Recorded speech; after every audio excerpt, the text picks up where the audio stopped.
দেখেন পাহাড় কেটে কীভাবে রাস্তা বানানো হয়েছে। এখানে কিন্তু উঁচু, এই পাশে একটা বাড়ি আছে সেটা উঁচুতে, বাট পাহাড়টা এরকম ঢালু। আমরা এখন বেশ ঢালুতে নিচে নামতেছি।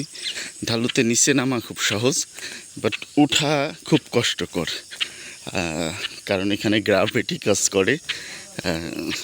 আর সব মিলিয়ে মনোরম একটা পরিবেশ, হাঁটা চলা আর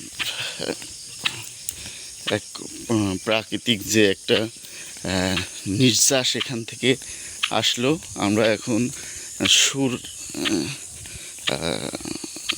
তৈলধারা, আমরা মূল তৈলধারাতে এখন পৌঁছে গেছি। ওখানে বিভিন্ন ধরনের গাছ, কি বলবো আসলে, কোনো বিশেষণই এই প্রকৃতির কাছে আসলে যথেষ্ট নয়। হার মানে সবই যা না দেখলে আসলে কোনোভাবেই বোঝা সম্ভব না।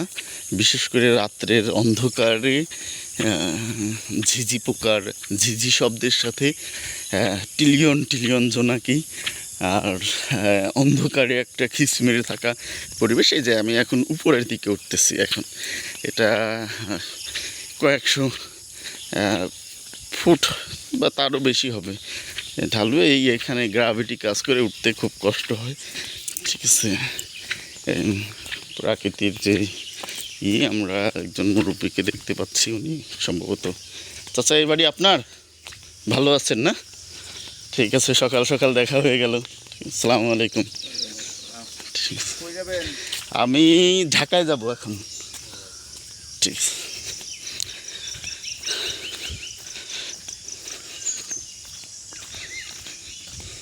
পাহাড়ি মানুষগুলো আসলে খুব সরল সোজা।